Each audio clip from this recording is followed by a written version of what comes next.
I want to recap on what I was saying in the first YouTube. Solomon understood at his end that everything he had was vain. It was all vanity. Everything under heaven was vanity.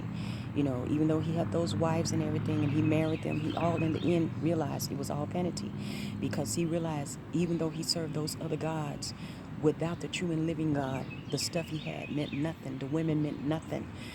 Because it didn't serve a purpose, because it was empty without the true and living God. That's why God warned him not to do that, because he knew it was going to turn him away from the true and living God. See, when you take when God tell you not to do something, you disobey him anyway, and you do what you want to do, you already, calamity is going to fall. Things are going to happen because you put what you wanted before what God said.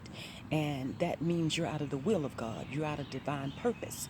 If God tell you not to do something, you do it anyway, you already messed up your life, because I'm telling you, it's going to be a life of hell. It's going to be a life of hell to serve him. But you're going to have God to help you through it.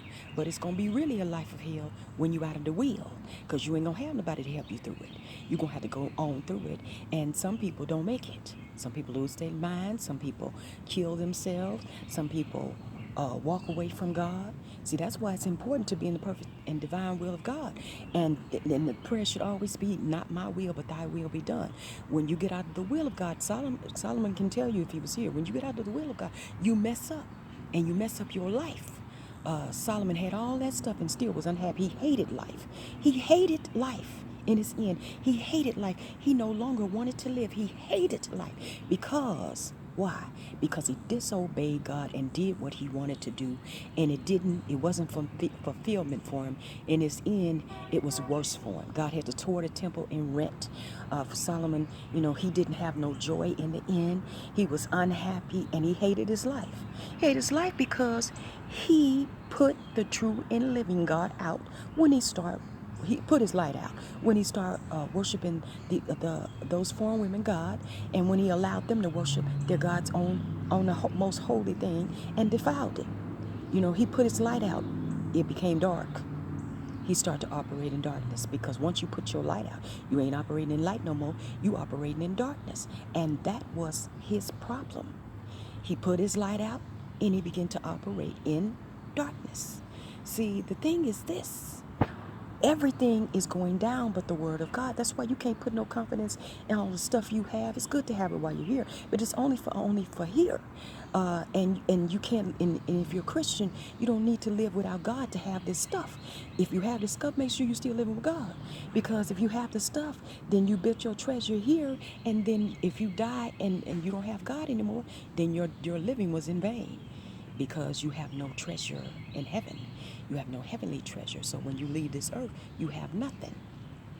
Not only do you not have the earthly treasure no more, but now you don't have no heavenly treasure, because you chose to put this stuff over God.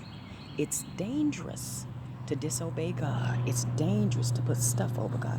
It's all vain and vanity when you just have stuff and no God without the presence of God. And that's something Solomon did, and he learned, but I think it was too late. Don't let it be said too late. Make sure God is what you have. Make sure God is in your beginning and God is in your end. Because it's okay to have the stuff, but make sure prosperity isn't the reason why you live for God. Make sure prosperity isn't the reason why you're serving God. Because if it is, you're serving God in vain. In vain. And we cannot allow annihilate the poor. The poor you have with you always.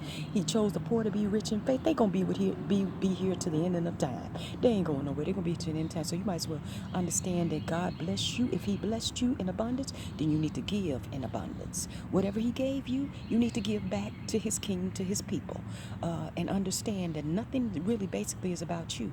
We were born and bought with a price. Everybody that's born was born for a reason, for purpose, destiny. Even if your destiny was not with God, you still were born for a purpose. Without God or with God, you were born with purpose. But however, the best thing is to be born with, to be born and then get God in your life, become born again. That's the best thing you can do. That's the best life to have, because when you leave this life, you'll at least have God with you. But if you're born for purpose and you don't turn to God, you'll have a purpose, but in your end won't be good because you don't wake up in a place you wasn't expecting to wake up in. So it's not good to just have a purpose and not have God. It's good to have a purpose and to have God. Not just good to have a purpose. Because, everybody that's born serve a purpose. But if you have a purpose and you have God, then it's worth living for. So I say to you, you be blessed today. And you have a wonderful day today. This is Evangelist Tammy Drone Adams.